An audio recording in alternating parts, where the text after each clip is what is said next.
financing of all these terrorist organizations.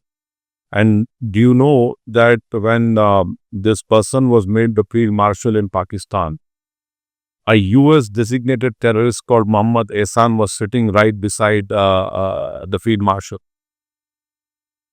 So, so this is complete. He is a US designated terrorist called Muhammad Ehsan. And there are photographs him shaking hand with this field marshal. So there is a clear-cut evidence of Pakistan's involvement. These terrorist groups are prospering over there. But it rightly stated that every country has an army. The Pakistani army has got a nation now. So this is what they have been doing.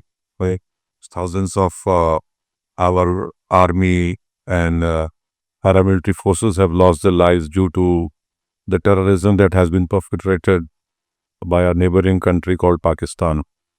And what happened in Pahalgam on 22nd of April was a ghastly massacre.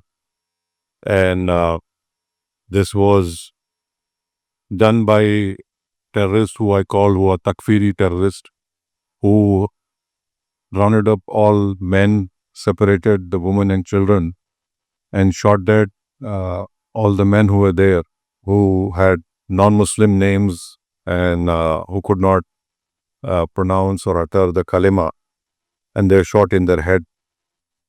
So this was the most gruesome massacre which took place in recent history in India.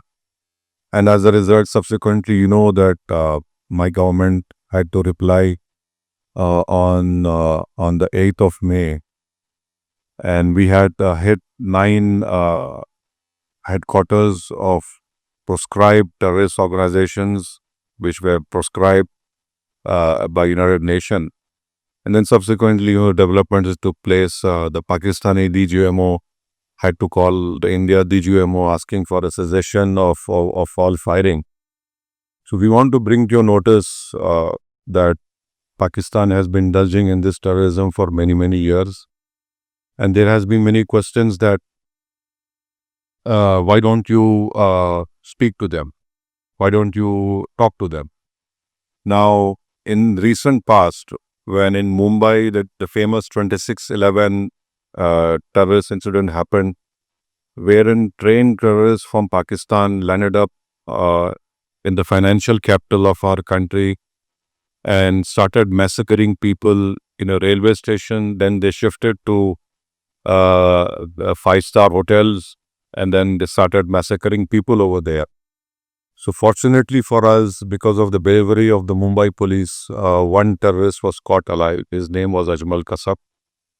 The Indian legal system followed all the due process of law, and Ajmal Kasab was sentenced to death.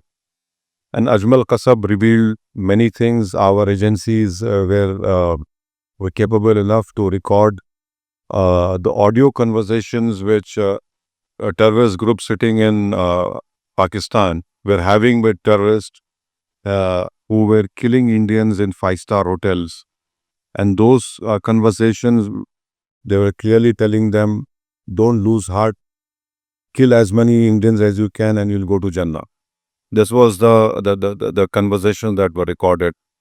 So after 26/11, my government headed by the then Prime Minister, Dr. Manmohan Singh, late Manmohan Singh, the Indian investigators went to Pakistan, gave them all the evidence, the DNA and everything.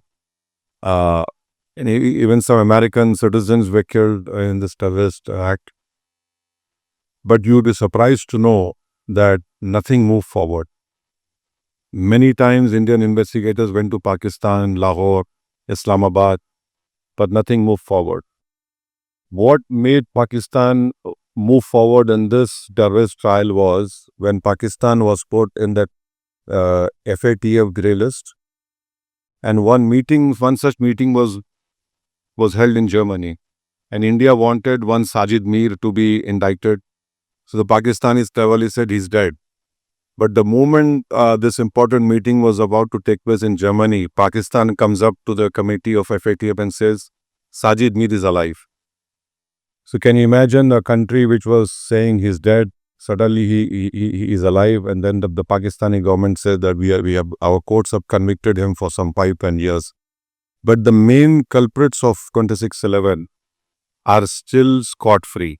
They were convicted for money laundering, not for terrorism. Pathankot happened after my prime minister went to Pakistan uninvited. And I want to put it on record, I was the one who criticized him for going over there. There were many opposition parties who criticized why did my prime minister went uninvited from Afghanistan to Nawaz Sharif's place. But our air base was attacked and we lost many personnel over there. The prime minister said, Pakistan wants proof. You send your own team. Can you imagine any country inviting a neighboring country's spy agency to come to Pathankot? They were invited. They'd seen, they were given all the records, but nothing moved. Nothing happened. So this talk of, oh, why don't you speak to Pakistan? Who do we speak to Pakistan? You know, we have been cooperated with them, but Pakistan had never been forthcoming. So Pakistan army, Pakistan deep state is hell-bent on destabilizing India. We don't run, as our head of delegation must have told you, India does not run any terrorist camps. India does not indulges in any terrorism in anywhere. And now Pakistan has the cheek to say all these things. So the best thing now, which the Kingdom of Saudi Arabia, the Kuwait government and the Bahraini government, we have requested them when the delegation and read that they must ensure that Pakistan must be brought back in FATF grey list. That is where we will be able to control this terror financing of all these terrorist organizations. And do you know that when this person was made the field marshal in Pakistan, a US designated terrorist called Muhammad Ehsan was sitting right beside the field marshal. So this is complete. He is a US designated terrorist called Muhammad Ehsan. And there are photographs him shaking hand with this field marshal. So there is a clear-cut evidence of Pakistan's involvement. These terrorist groups are prospering over there. They are being trained over there. And their whole task is to destabilize India, to create more Hindu-Muslim riots in India. And the most unfortunate part is that Pakistan gives out a wrong message to the Arab world and to the Muslim world that we are a Muslim country and India not a Muslim country. But Your Excellency, you know, you have more knowledge about worldly affairs, that there are 240 million proud Indian Muslims living in India. And not only that, we have our Islamic scholars are much better than any scholars in the world. They can speak the best of Arabic language. In fact, we have some famous Islamic scholars who have done great work in the Hanafi fiqh jurisprudence, and their judgments are accepted by the religious scholars of anywhere in the world. So this Pakistan's false propaganda that India is hurting us because we're a Muslim country, it is completely wrong. And in fact, Pakistan, if it stops these Takfiri terrorist groups, there'll be stability in South Asia, there'll be progress in South Asia. And Pakistan has put obstacles even in the SAARC. India wanted a bilateral railway agreement between all the SAARC countries. India wanted Bangladesh, India train, but Pakistan has always not allowed it. So we hope that our delegation, which is here on this purpose to request you to bring to your light what Pakistan has been doing in India, and this false propaganda of Pakistan that they have this great military prowess and nothing like that. What happened on the 9th? Their 9 air bases were targeted. If India had wanted, we could have completely damaged those air bases, but we wanted to show them a mirror and say that, look, we are warning you, don't do it.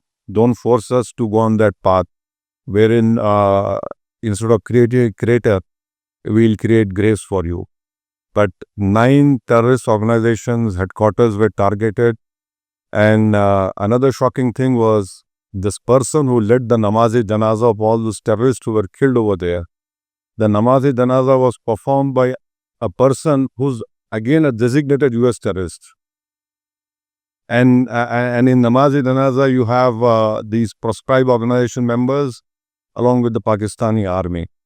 So this is a clear proof. And this TRF, which is a new name for LET, we had gone to the United Nations not once, 4 times, and told the United Nations Sanction Committee 1624 that this is a new name of this terrorist organization. We said this in December 23, we said this in now May 24, and unfortunately our fears had come true, and we lost 26 young people. A girl who got married 6 days ago became a widow on 7th day. So these are all tragedies which we have been facing. So for us, this is not a matter of how to do politics. Yes, when we go back, we'll be opposing BJP, we'll be opposing Nishikant Dubey tooth and nail. But here, this is a matter of security of our country, integrity of our country. And we would request the Kingdom of Saudi Arabia also that you have faced terrorist acts in May 2003 and 8 years ago at Aramco. So we hope that, and also you know very well that the Ulema Council of Saudi Arabia have given a fatwa against terrorism. In that fatwa, they have clearly stated that financing of terrorism, you're a complicit in the Terror Act.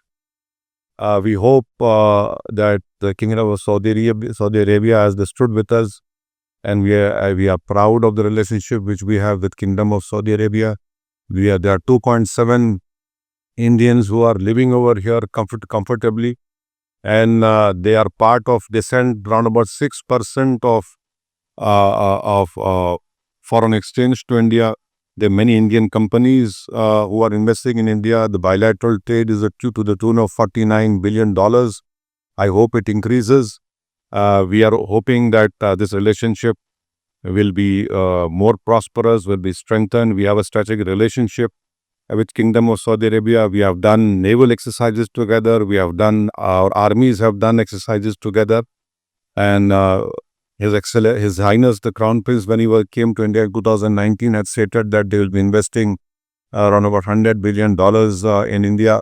So yes, this is a great relationship which we have with Kingdom of Saudi Arabia, and we hope that Pakistan would be stopped from indulging in wanton terrorism in India. Their misadventures should end.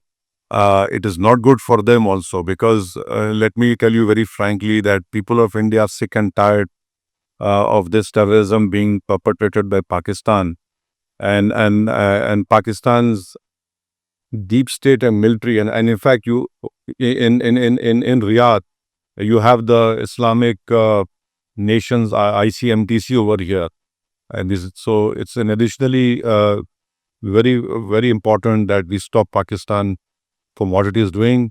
We have no qualms. Let Pakistan grow. Let Pakistan be prosperous. Let Pakistan people's poverty be eradicated. Let Pakistan children don't get polio. But unfortunately, as someone had rightly stated, that every country has an army. The Pakistani army has got a nation now. So this is what they have been doing. I hope that whatever our delegation has met His Excellencies in our visit of today and yesterday and tomorrow also, we hope that a positive response would be there. And so this is what we have been trying to impress all of you, and we require your support. We require indulgence at a crucial field of our time, so that India becomes more stronger. And a stronger India is not threat to anyone. And if Pakistan is a threat to their deep state, is a threat to humanity. So these are a few words I had to say. Thank you so much for allowing me to say what I have to say. Thank you. ताज़ा तरीन videos के लिए आप हमारे channel को subscribe करें और देखते रहें पैगाम टीवी। पैगाम टीवी, आवाज़ आपकी।